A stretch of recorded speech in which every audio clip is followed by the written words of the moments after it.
Antanas? O, žinau. Nu, taigi Juknevičius. Vairavimo asas. Face driver. Juknevičius? Very good. Realiai gerai vairuoti. Kaip išprotėjęs. He's amazing. Žinau.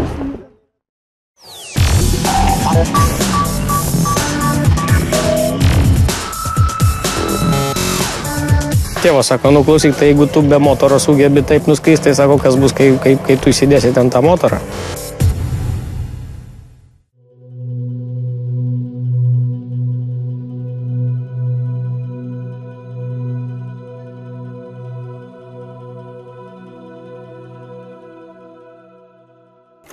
Aš sėdžiu mašinoje ir aš nuo kalno pasileidžiu, dar pasispiriu, mane dar draugai pastumė, aš važiuoju ir tada ten būdavo toks bortas biški per plytą ir aš jau įsibėgėjęs, duodavau šonų, pakildavau ir dviem ratais, žinai, bandai kuo toliau nuvažiuoti. Važiuoju iki to galutinio tikslo. Galutinis tikslas būdavo traumatologinis.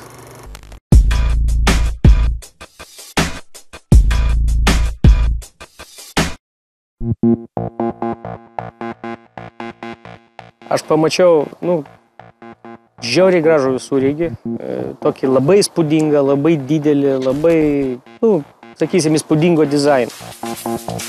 Aš ilgai aplink jį vaikščiojau, žiūrėjau, varvinau seilę ir savo pasakiau, kad aš turėsiu tokį automobilį.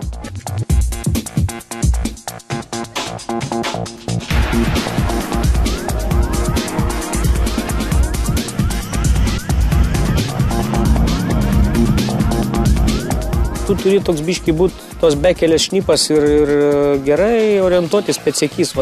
Būna atvažiuoji ir tokia nedidelė pelkytė, koks akivaras. Važiuosi per dešinę, paskesi. Važiuosi per kairę, pravažiuosi.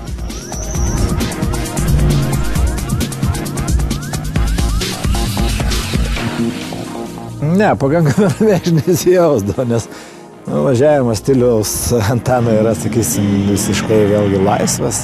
Jisai vairuoja agresyviai. Nenaudojimas stabdžių ar gazų, manau, taip neįtų teikti. Antanas pastoviai naudoja galvą. Man neįdomu šiaip tik pasivažinėti ir neturėti jokių ten, žinai, atvažiuoji, va čia, ta prasme, tu saulik nebekeli kartelės.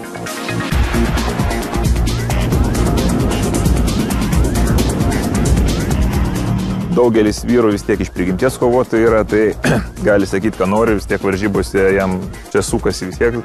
Tai rezultatai.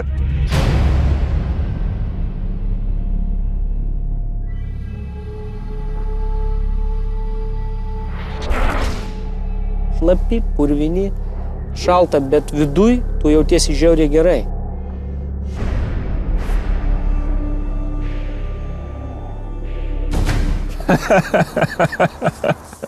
Yra vienas žodis, bet...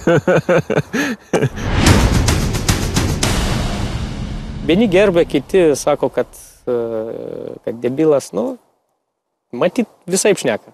Gerai, čia bairis buvo.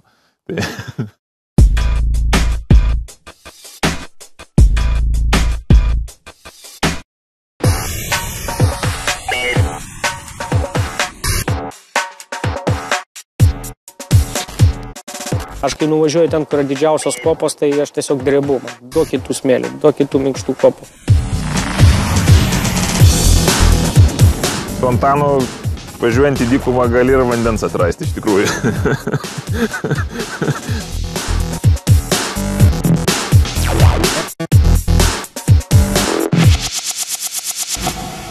Važiuojam į dykumą. Duoda raktelius, sako, pasiruošk, reikia nusileisti ratus, visą kitą, kad oro mažiau būtų, kad galima būtų važiuoti. Ir sėsk ir važiuojam. Kaip važiuot, ką važiuot.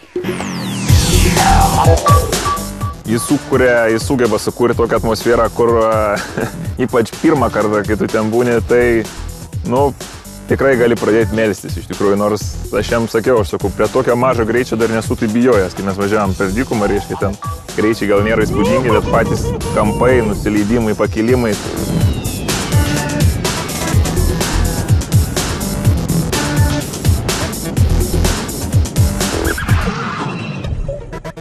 Važiavimas kopose. Jisai yra smagus, malonus, fainas, mielas, švelnus, bet jisai yra labai pavojingas. Todėl, kad kopagi turi tokią savybę, kad tu nematai, kas už jo.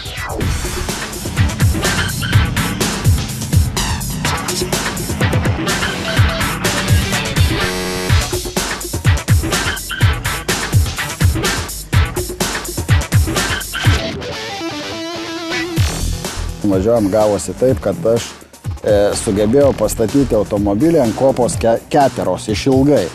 Žodžiu, visi 4 ratai ore, automobilis pakabintas.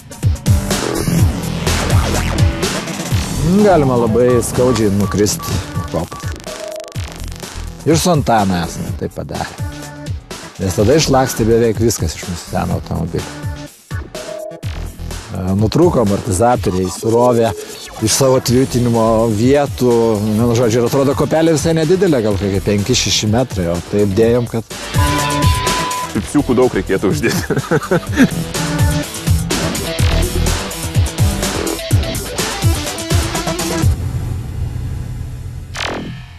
Jeigu viskas į blogą pusę, pasiekmės, aišku, būtų labai liūdnos. Nu, tai aš tada pirmą kartą gavau Antano velnių. Tu žinai, kad jisgi nepyksta taip iš tikrųjų, kaip jisai. Jisgi užsiveda labai, Antanasgi, jisai labai emocionalus žmogus.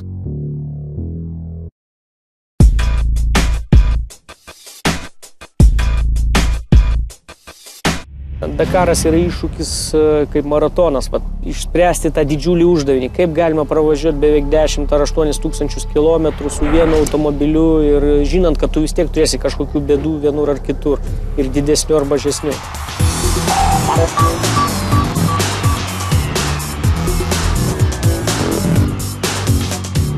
Jeigu tai būtų šneka apie atvažiavimą, tai aš paprasčiausiai jau esu tiek kartų atvažiavęs Dakarė į finišą, kad man net nebereikėtų, nu kam tada dar vargti.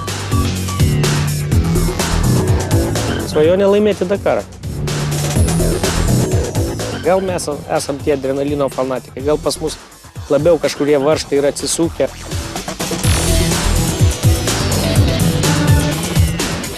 Aš sakau, klausyk, aš tą šunį jau irgi matau, sakau, beveik gerą pusvalandį. Čia labai būdinga jau. Ta prasme, improvizacija tai yra jo būdo dalis. Nes tu supranti, kiek tu esi ant ribos, koks yra išsekimas, koks nuovargis, kad mes abu matom tą pačią haliucinaciją. Aš nežinau, kuo tai paaiškinti.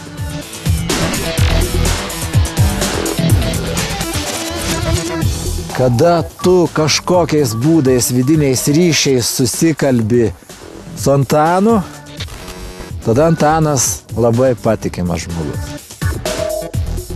Gali drąsiai su juo eiti į žvalgybą.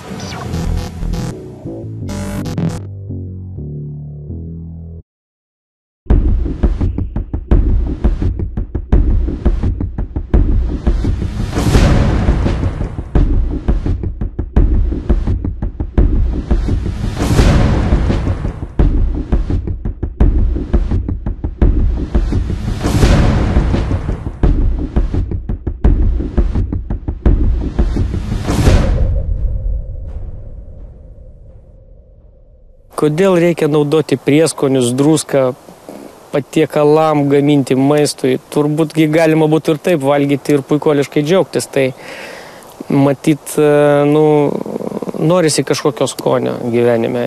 Ir gal tie pojūčiai ir patyrimas, jisai daro tą mūsų gyvenimą įdomesnį. O galvoti, ar galėjo būti likimas kitur ar ne, matyt, kad ne. Visi mes esam ten, kur mes turim būti ir kur mes esam, ten mes esam. Tai reiškia, ten mes ir turėjom būti, matyt, žinai.